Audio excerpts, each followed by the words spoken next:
ओम श्री गणेशाय नमः। जय श्री बालाजी। मैं सुचिता त्रिपाठी आपके अपने चैनल शाश्वत स्टोरी में आप सभी का दिल से स्वागत करती हूँ। मीन राशि के लिए अगस्त का महीना 2025 कैसा रहेगा, ग्रहों की जो पोजीशन है, नवग्रह आपके जीवन पे किस तरह से प्रभाव डालने वाले हैं। कुंडली की महादशा अंतर्दशा प्रत्यंतर दशा बहुत महत्वपूर्ण होती है, लेकिन गोचर जब तक एक्टिव नहीं होता तब तक कोई भी फल नहीं होता या कोई भी कार्य नहीं होता। ऐसा आप सभी ने ऑब्जर्व किया होगा। तो मतलब गोचर के प्लैनेट्स का भी उतना ही महत्व है जितना हम आपकी कुंडली का। बस ये है, जो कुंडली में महादशा अंतर्दशा चल रही होती है उसी के अनुसार ये गोचर के प्लैनेट अपना फल देते हैं। सूर्य 17 तारीख को राशि परिवर्तन करके अपने स्व राशि में आ जाएंगे, सिंह राशि में, जहां पर केतु बैठे हैं। बुध 11 तारीख को मार्गीय अवस्था में हो जाएंगे। शनि 27 तारीख को वक्री अवस्था से मार्गीय अवस्था में होंगे नवंबर के महीने में। शुक्र जो है 20 तारीख को राशि परिवर्तन कर लेंगे और आपके पंचम भाव में आ जाएंगे। आपके शनि की उतरती हुई आपके सर के ऊपर शनि की 7.5 है। सॉरी, गलती से मैंने उतरती हुई बोला। सर के ऊपर शनि की 7.5 है। सेकंड हाउस और थर्ड हाउस में कोई प्लेनेट नहीं है। फोर्थ हाउस में गुरु और शुक्र की स्थिति है। फिफ्थ हाउस में सूर्य और बुध है। सिक्स हाउस में आपके केतु और सेवंथ हाउस में आपके मंगल है। चंद्रमा एट्थ हाउस में है। ये 2.5 दिन के लिए पोजीशन लिखा हुआ है। यहाँ पर राहु आपके द्वादश स्थान। शनि की 7.5 आपको काफी परेशान कर सकती है। इस टाइम पे आप बहुत ज्यादा टेंशन, मेंटल स्ट्रेस, गुस्सा और उसके साथ साथ स्लीपिंग डिसऑर्डर आपको इस टाइम परेशान कर सकता है। बोलचाल के माध्यम से भी आप थोड़ा कटु भाषा का प्रयोग कर सकते हैं। थोड़ा जल्दीबाजी में या बिना विचारे कभी कभी गुस्से में बोल सकते हैं। हालांकि मीन राशि के जातक बहुत दयालु और बहुत भावुक और बहुत संवेदनशील होते हैं, लेकिन ग्रहों की स्थिति ऐसी है, शनि उनके लग्न में ही है। उन्हें काफी परेशानी, सर दर्द, माइग्रेन, कुछ पैरों में दर्द, स्किन से जुड़ी हुई समस्याओं का सामना करना पड़ सकता है। ये अगस्त का महीना थोड़ा सा इनके लिए ज्यादा चैलेंजिंग है। 13 सितंबर को मंगल राशि परिवर्तन करेंगे। मंगल यहाँ पर देखिए इनको हाई बीपी, सर दर्द, माइग्रेन आदि की समस्या बढ़ा सकते हैं। साथ के साथ इनको स्किन डिसऑर्डर के साथ कुछ जेंटिकल ऑर्गन से जुड़ी हुई समस्या दे सकते हैं। सस्टेज जो है इनके पंचम हाउस में आपको बैठ के आपको कभी कभी पेट से जुड़ी हुई कुछ परेशानी दे सकते हैं। डाइजेशन आदि से जुड़ी परेशानी, स्पाइन, कमर के निचले हिस्से में आपको दर्द दे सकते हैं। इस टाइम पे आपको किसी भी कोर्ट कचहरी, लड़ाई झगड़े, जैसे कि मंगल यहाँ पर बैठ के फोर्थ हाउस को, सॉरी, आपके 10th हाउस को, लग्न को और सेकंड भाव को देख रहे हैं। बहुत सोच समझ के बोले। बुध भी वक्री अवस्था में है, तो सूर्य का पंचम स्थान में होना, मतलब कई बार ये होता है कि गुस्से से, आवेश में कोई ऐसा शब्द, ऐसी बात का प्रयोग न करें। कोर्ट कचहरी आपकी जमीन में पड़ सकते हैं। बेवजह का धन आपका कोर्ट कचहरी आदि के मामले में व्यय होने के चांसेस बनते हैं। राहु यहाँ पे द्वादश स्थान में है, तो ये स्थिति आपके लिए थोड़ी सी अनुकूल नहीं है जब तक राहु यहाँ पर है। प्लस शनि की 7.5 है, तो ये दोनों ही स्थितियां थोड़ी सी आपके लिए खराब ज्यादा है। तो इस टाइम पे आपको अपने स्वास्थ्य के साथ साथ अपने गुस्से पे, अपने क्रोध पे भी नियंत्रण रखने की जरूरत पड़ेगी। आप क्रोध करेंगे नहीं, आपको क्रोध आएगा, क्योंकि शनि की 7.5 अगर कुंडली में शनि बहुत स्ट्रांग और अच्छी अवस्था में है तब तो बहुत ज्यादा परेशान नहीं करते हैं। लेकिन अगर कुंडली में ये वीक स्थिति में है, 6, 8, 12 के स्वामी है, या वहां पे इनके अष्टपूर्गा में बिंदु गम है, तो ये आपको काफी ज्यादा हद तक परेशान कर सकते हैं। शनि की 7.5 एक टेस्टिंग पीरियड होता है। आपको पैर से जुड़ी हुई समस्या, पेट आदि से जुड़ी हुई समस्या देखने को मिल सकती है। इसके साथ साथ कोर्ट कचहरी में आपके बेवजह के यहाँ पर बैठ के आपके थर्ड हाउस को देख रहे हैं, तो बेवजह का ट्रेवल आपको करवा सकते हैं, जो कि बहुत ज्यादा बेनिफिशियल नहीं रहेगा। अनावश्यक घर जो है, बीमारी पे, कोर्ट कचहरी, लड़ाई झगड़े में खर्च होने के चांस हैं। इसके बाद अगर कुटुंब की बात करें तो आपके फोर्थ हाउस में गुरु बैठे हुए हैं। गुरु आपके लग्न के साथ साथ आपके 10वें घर के स्वामी बनते हैं। गुरु यहाँ पर बैठे हैं, अच्छी स्थिति है, लेकिन गुरु का जो गोचर है चौथे हाउस में बहुत अच्छा नहीं माना गया है। लेकिन फिर भी फोर्थ हाउस में बैठ के आप अपनी स्व राशि को देख रहे हैं। यहाँ पर गुरु बैठे हैं, लेकिन उसके साथ साथ मंगल भी आपके कुटुंब भाव को देख रहे हैं। कुटुंब जनों में वाद विवाद की स्थिति रहने के चांसेस बनते हैं। कुटुंब में कोई बीमार हो सकता है, माता का स्वास्थ्य खराब हो सकता है, लाइफ पार्टनर का स्वास्थ्य खराब हो सकता है। वीनस जो होते हैं पत्नी के कारक होते हैं, और गुरु जो होते हैं पति के कारक होते हैं। लग्न के स्वामी का अष्टम भाव के स्वामी के साथ बैठना आपको कुछ लॉन्ग टर्म बीमारी दे सकती है। स्किन या आपको शुगर आदि की बीमारी होने के चांस भी बनते हैं। खान पान का आपको विशेष ध्यान रखने की जरूरत पड़ती है। सूर्य आपके फिफ्थ हाउस में वक्री बुध के साथ है।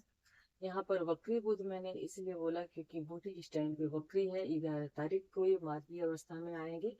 तो वक्री प्लेनेट कभी कभी शुभ परिणाम नहीं देते हैं, या देते हैं तो थोड़ा डिले, जब मार्गी होते हैं उस टाइम पे देते हैं। सूर्य यहाँ पर बैठ के आपको पित्त या हड्डी से जुड़ी समस्या या सर दर्द आदि देने का काम कर सकते हैं। बुध भी वक्री है और गर्म प्लैनेट के साथ है। एजुकेशन आदि के दृष्टिकोण से अगर दिया जाए, कोई कॉम्पिटिटिव एग्जाम्स के लिए अगर आप प्रिपेयर कर रहे हैं तो इसमें आपको सफलता देखने को मिल सकती है। बाकी हेल्थ वाइज अगर आप देखेंगे तो आपके सिक्स्थ हाउस में केतु की स्थिति जो है वो आपको सर दर्द, माइग्रेन के साथ साथ कभी कभी स्पाइन आदि से जुड़ी कोई लंबी बीमारी दे सकता है, क्योंकि यहाँ पर केतु की स्थिति इतनी अच्छी नहीं मानी जाएगी, क्योंकि लग्न को शनिदेव देख रहे हैं। तो ये केतु सिक्स हाउस में बैठ के कोई ऐसी बीमारी दे सकता है जो डायग्नोस न हो, जो लॉन्ग टर्म चलने वाली बीमारी भी होने के चांस बनते हैं। उसके बाद सेवेंथ हाउस पे आपके लाइफ पार्टनर का अगर विचार आप करते हैं, उनको भी कुछ सर दर्द, माइग्रेन, कुछ छोटे मोटे हेल्थ इश्यूज लगे रहने के चांसेस है। उनके भाव से अगर आप द्वादश स्थान देखेंगे तो केतु भी बैठे हुए हैं, जो कि उनका स्लीपिंग पैटर्न डिस्टर्ब कर सकते हैं। प्लस अगर कि आप यहाँ से देखेंगे तो बुध जो है वो अपने से एकादश हाउस में बैठे हुए हैं, लेकिन उनके हाउस से अगर के आप देखते हैं तो 7, 8, 9, 10 टेंथ के लॉर्ड भी ये बनते हैं। सूर्य के साथ बुध की स्थिति षष्टेश के साथ, मतलब उनके लिए द्वादशेश के साथ बुध की स्थिति थोड़ा कभी कभी उनके मन को बेचैन करना, परेशान करना, बेवजह चिंता, मन में किसी तरह का अनजाना डर या भय परेशानी देने का काम कर सकता है। मंगल क्योंकि बुध को इफेक्ट कर रहे हैं, साथ साथ ही बुध जो है मंगल के साथ साथ बुध शनि की दृष्टि से भी प्रभावित हो रहे हैं, जो कि एक अच्छा साइन नहीं है।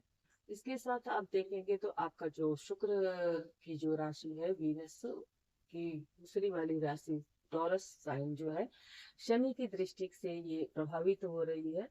छोटे भाई बहनों के साथ वैचारिक मतभेद के साथ साथ लाइफ पार्टनर को भी कुछ स्वास्थ्य से जुड़ी समस्या देने का काम करते हैं। अब अगर के आपके बिजनेस व्यापार की बात करें तो यहाँ पे शनि की दृष्टि है और मंगल वहां पे खुद बैठे हुए हैं। मंगल आपके भाग्य भाव के स्वामी होकर केंद्र में बैठे हुए हैं। ये अच्छी स्थिति है, लेकिन जब बुध ये मार्गी अवस्था में आएंगे तो बिजनेस व्यापार के लिए ज्यादा उचित समय होगा।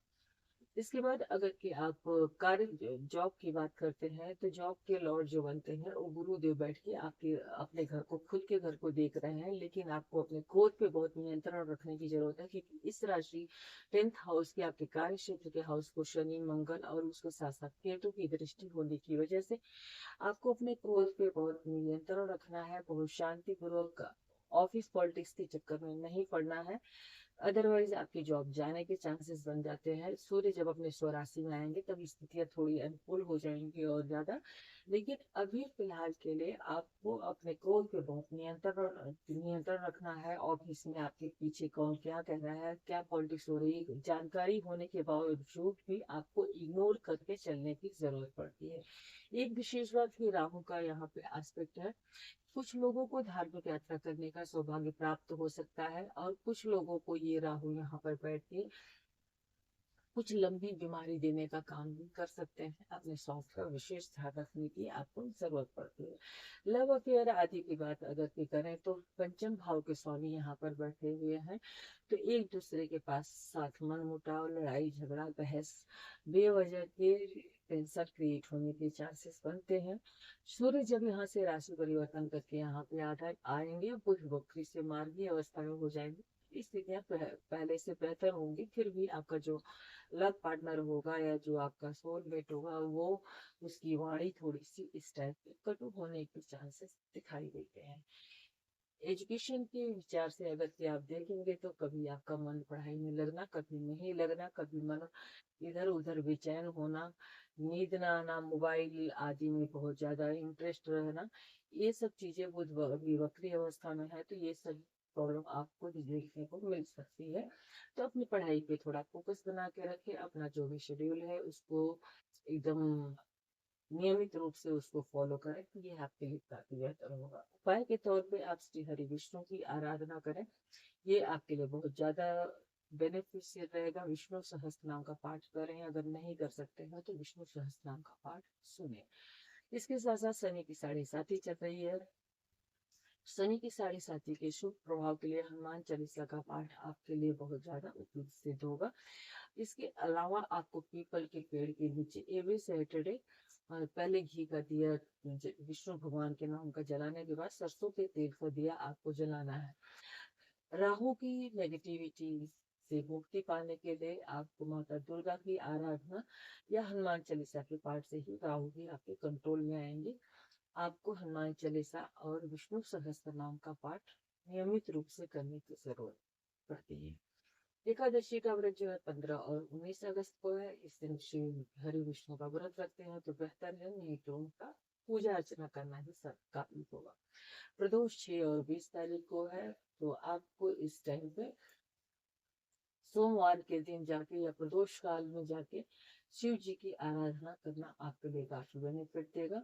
रक्षाबंधन पूर्णिमा 9 अगस्त को है, कृष्ण जन्माष्टमी 15 अगस्त को है, अमावस्या 22 अगस्त को है। संतान या बच्चों के एजुकेशन, घर आदि से जुड़ी कोई परेशानी है तो एक नियम बना लीजिए कि हर अमावस्या वाले दिन सर से 7 बार एंटी क्लॉकवाइज नारियल घुमाकर उसको चलते हुए जल में प्रवाह कर दें या शिवलिंग के पास रख के अपने संतान, अपने घर आदि के लिए उनसे प्रार्थना करें। या तुलसी के पेड़ के नीचे आप पूर्णिमा वाले दिन और अमावस्या वाले दिन शाम के समय में घी का दिया जला सकते हैं, या फिर तुलसी का पौधा नहीं है तो घर के मेन दरवाजे जला सकते हैं।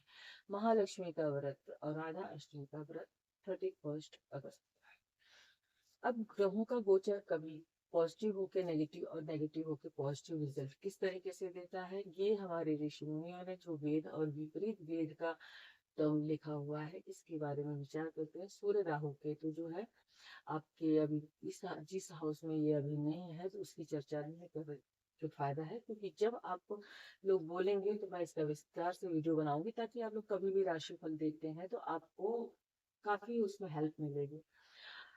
आपके फोर्थ लग्न में पहले देखते हैं आपके शनि है, तो शनि जो है लग्न में बैठ के बहुत अच्छा फल नहीं देते, तो यहाँ पे कोई और प्लेनेट होता तो इनकी नेगेटिविटी को कम कर देता। तो यहाँ पे कोई प्लेनेट नहीं है, इसका मतलब आपको शनि की उतरती 7.5 थोड़ी पेनफुल है। थोड़ा सा आपको स्वास्थ्य का विशेष ध्यान रखने की जरूरत है। हर काम धीरे होगा, हर हॉस्पिटलाइजेशन कोर्ट कचहरी आप पे अधिक व्यय होगा क्योंकि ये आय के साथ साथ आपके हॉस्पिटल कोर्ट कचहरी आदि के भाव पे भी आए। अब इसके बाद अगर कि गुरु की बात करें, गुरु आपके फोर्थ हाउस में है, तो फोर्थ हाउस में जुपिटर की स्थिति को बहुत अच्छा नहीं लिखा गया है। तो फोर्थ हाउस में अगर जुपिटर है तो उस टाइम पे फिफ्थ हाउस में कोई प्लेनेट हो अगर किस जुपिटर से फिफ्थ हाउस में, तो उनकी नेगेटिविटी को कम कर सकता है। तो जुपिटर से फिफ्थ हाउस में चंद्रमा है, मतलब कोई प्लेनेट नहीं क्योंकि चंद्रमा तो 2 दिन के बाद यहाँ पे आ जाएंगे। तो जुपिटर की नेगेटिविटी जो है कम नहीं हो रही है, मतलब जुपिटर आपको बहुत ज्यादा सपोर्ट नहीं कर पाएंगे ये कह सकते हैं, क्योंकि जुपिटर नेगेटिविटी तो नहीं देंगे लेकिन बहुत अच्छा रिजल्ट नहीं दे पाए। शुक्र आपके फोर्थ हाउस में है और शुक्र का गोचर जो है वो फोर्थ हाउस में बहुत अच्छा माना जाता है। अगर के 10th हाउस में कोई प्लेनेट होता तो इनके पॉजिटिव रिजल्ट को कम कर देता, तो शुक्र के पॉजिटिव रिजल्ट को कम करने के लिए कोई वेट नहीं हो रहा है। शुक्र अपने पॉजिटिव रिजल्ट देंगे, आपको पराक्रमी या आपको डेप्थ रिसर्च नॉलेज आदि गेन करने के लिए हेल्पफुल रहेंगे।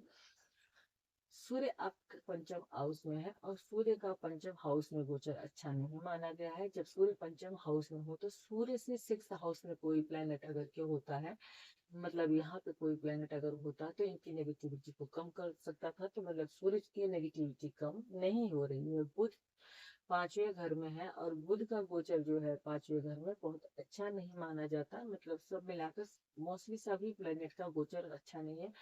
बुध से सेवंथ हाउस में अगर कोई प्लेनेट होता है तो इनकी नेगेटिविटी को कम कर सकता था, जो कि नहीं है। तो बुध अपने नेगेटिव रिजल्ट ही दे पाए। केतु सिक्स हाउस में है, शनिवत राहु केजुवत केतु कहा गया है। तो सिक्स हाउस में केतु ठीक रिजल्ट देंगे, आप अपने शत्रुओं को परास्त करने में सक्षम हो पाएंगे, पर काफी हार्डशिप के बाद, काफी प्रॉब्लम्स के। राहु जो है वो आपके 12वें घर में है। तो 12वें घर में यहाँ यहाँ पे 12वें घर में कोई अगर के प्लेनेट होता तो राहु से 12वें घर में, तो उसके नेगेटिव रिजल्ट को कम करता। मतलब कोई भी प्लेनेट नहीं है यहाँ पर, तो राहु की भी नेगेटिविटी आपको परेशान कर सकती है। आपको अपने पैरों का, आंखों का विशेष ध्यान रखकर चलने की जरूरत है। वीडियो अगर पसंद आया हो तो प्लीज वीडियो को लाइक कीजिएगा, चैनल को सब्सक्राइब कीजिएगा, फ्रेंड्स एंड रिलेटिव्स के साथ शेयर करना नहीं भूलिएगा।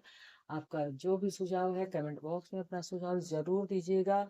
मैं चाहती हूँ कि आप लोग ये वेद विपरीत वेद जो, क्योंकि ये कभी भी आप राशिफल देखते हैं तो इसके बिना राशिफल कभी भी पूरा आपको एक्यूरेट नहीं पता चलेगी। आपको ये दिखेगा कि प्लेनेट तो यहाँ पे बैठा है, स्वराशि को देख रहा है, बहुत अच्छा रिजल्ट करना चाहिए, और आपको आपको दिखता है कि सारा नेगेटिव होता जा रहा है।